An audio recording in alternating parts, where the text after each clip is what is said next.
Chapter 6 is the Introduction to Interpersonal Communication.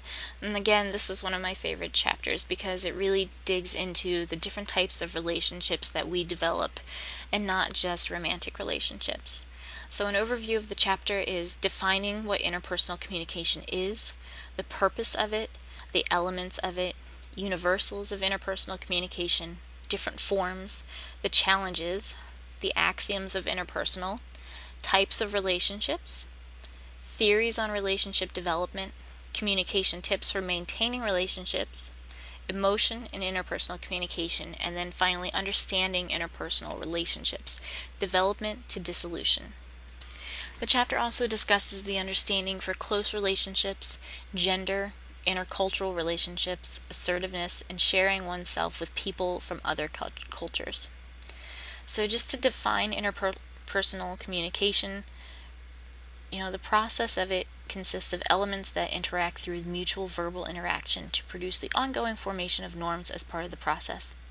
At a simple level, relationships are associations or connections between two or more people. They're interdependent, and they use some consistent patterns of interactions and have interacted for a certain period of time. Interpersonal communication is a special form of unmediated human connection. This occurs when we interact simultaneously with another person and attempt to mutually influence one another. Usually the purpose of this is to maintain and manage relationships. The purposes of interpersonal communication are to learn, relate, influence, play, heal, help, socialize, and resolve conflicts. There are many different forms of interpersonal communication. So this can occur in different contexts, one being face-to-face, in real time and immediate. Another is online. Online communication is now a big part of our lives, such as this class. So part of this is through email, listservs or mailing lists, instant messaging, chat groups, discussion boards, etc. The axioms of interpersonal communication. One is that it's a transactional process. The transactional model of communication reflects a real-world model. It illustrates that people communicate simultaneously as a sender and a receiver in a cooperative fashion. So while you're both sending messages to other individuals, you are receiving messages from them at the same time, both verbal and nonverbal. Interpersonal communication is a process. It's ever-changing and it's circular. Interpersonal refers to content and relationships. So content-wise, messages can refer to the real world around us. In dealing with content, we deal with meanings. Relationship messages can refer to the relationships between people that are communicating. Interpersonal is a series of punctuated events. Communicators segment this continuous stream of communication into small pieces. You label some pieces stimuli and other responses. And interpersonal communication is inevitable, irreversible, and unrepeatable. You cannot avoid communicating. Even if you are saying nothing and looking at no one, you are still conveying a message non-verbally, maybe that you don't want to be communicated to, but you're still communicating. It's irreversible. Once you've communicated, you can't take it back. You can backpedal all you want, but once you've said what you've said, it's out there. And if any of us have been in a conflict situation, you know this is true. The chapter talks about many different types of interpersonal relationships, and you have all of these at some point or another. First, starting at strangers in the world around us, to acquaintances, to coworkers and friends, to our closer interpersonal relationships like family members, or, our romantic relationships. And linking into that is interesting information about love and what types of lovers we are. So there are many different love types, and this starts on page 230, and I urge you to go ahead and really consider the 6 different ways that we can love other individuals, and each relationship that you have or have had in the past may have different types of love. So there's eros, storge, mania, agape, ludus, etc. So eros is the first, and this love style centers on beauty and sexuality. It's more erotic or physical love. Ludus is the love style that shows entertainment and excitement. It measures a love as kind of a game to be played out with diverse partners. There's not a lot of depth. A lot of this type of love is surface level. Storge is next. This is a very peaceful and slow love. The style reflects an inclination to merge love and friendship together, so many times these individuals are satisfied in long-term relationships. Pragma love style is practical, is traditional. They look for compatibility and logic. There's maybe a shopping list of love. Mania.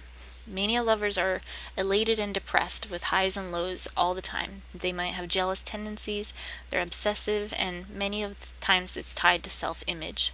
A mania lover equates love with possessiveness, dependency, and a lot of time there is high emotional expressiveness and closure, but low self-esteem.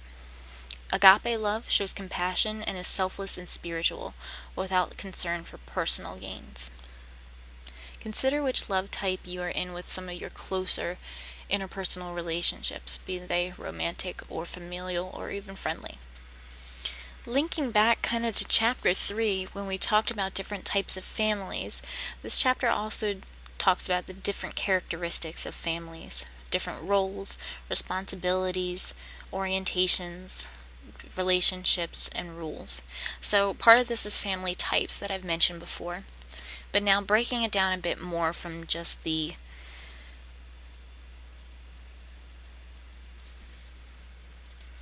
first type is the traditional family. This is a shared belief system and philosophy of life. They have traditional sex roles, so in general it's a husband and wife. They are permanent and they rarely think of separation or divorce. This is very, very traditional. They are independent families. They believe that a relationship is more important than the individual identity. They see themselves as kind of androgynous, as one entity. They engage in conflict openly and without fear. There are separate families that live together but see the relationship as a matter of convenience. They have little desire to be together. They have separate physical and psychological space. They see themselves as individuals, not part of the we. And then there's combination families. Separate, traditional, independent. These can all work in different ways. There are many different theories that this chapter talks about on relationships and development. And the three that are really important to the chapter are uncertainty reduction theory, which is pretty self-explanatory, social penetration theory, and rules theory. There's also relationship dialectical theory and specific rules for different types of relationships. One of the theories that might appeal to many of you is attraction theory. So this is, the desire to interact with someone based on many different factors, including physical attractiveness, personality, rewards, proximity, or similarities. You can look at these different types of traits also in the book on page 242. Finally, they discuss equity theory, among others. I'm not going to go into detail on each of these theories, but I do want you to look at each of them and understand the differences between them. There are communication tips for maintaining relationships, and some of these are very obvious and straightforward, but obviously we don't always do them. First is be nice. Communicate. Be open. Give assurances. Share activities. Be a positive person, and improve yourself constantly. Page 250 starts talking about emotions and physical reactions and cognitions in relationships and in communication. So, many times emotions come in different forms, but we break them down into kind of three categories: joyful, affectionate emotions, hostile emotions, and sad or anxious emotions. And of course, these get broken down more and more specifically. But the nature of emotion is that it's multidimensional. There are primary forms that are distinct emotional experiences, meta-emotions, emotions about emotions, secondary forms, emotions composed of combinations, and influences. Also, culture has a big influence on the nature of emotion. So, individualistic, geography, co-cultures, and collective cultures. There are emotional communication skills. First is to identify emotions, listen to your body, pay attention to your thoughts. Second is to reappraise negative emotions, change kind of how you're thinking about things. Third is to accept responsibility for emotions. If you're feeling it, it's on you. And fourth is to separate emotions from actions. This is kind of the idea of knowing when to leave the stress at the door, depending on where you are and who you're talking to. And then when to really bring it up and talk about it. So then there is a range from the beginning to the end of a relationship. This is known as development to dissolution. This starts on page 252, so you can follow along. There's the initial contact, the involvement or testing of the relationship, the intimacy. There are two stages of this: interpersonal commitment and social bonding. There's intimacy and risk, and then intimacy and social penetration as well. Interpersonal repair. So even if something happens, you still want to repair the relationship. There are strategies of disengagement, so trying to break up, dealing with a breakup, and then the dissolution. Now, when there is the dissolution of relationships, that does not mean that at some point they cannot come back together, but that does start a new sequence of the relationship with a new contact. The next is knowing the differences in communicating in romantic relationships and the nature of intimate relationships. And this is all on pages 258, 259, 260, and then finishing up on 261. Linking from that is understanding close relationships.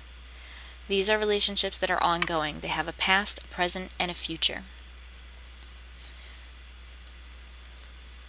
Gender and communication, talking about women, families, and children, linking into feminist theory. The difference between men and women as they talk about emotions and as they develop and grow and really communicate with one another in interpersonal relationships. It is different, but it is also similar. Be sure that you are taking the quiz for Chapter 6 as well as posting on the discussion board. Don't forget to respond to at least 2 individuals' posts as well. And really take the time to read the posts and respond in some certain way. This should at least be a paragraph because I want you to really put the thought into it and link it back to the book or back to your personal experiences, or both. I hope that this recording has helped you a little bit, as well as the PowerPoint that accompanies it, and I will see you guys in the next chapter. Take care.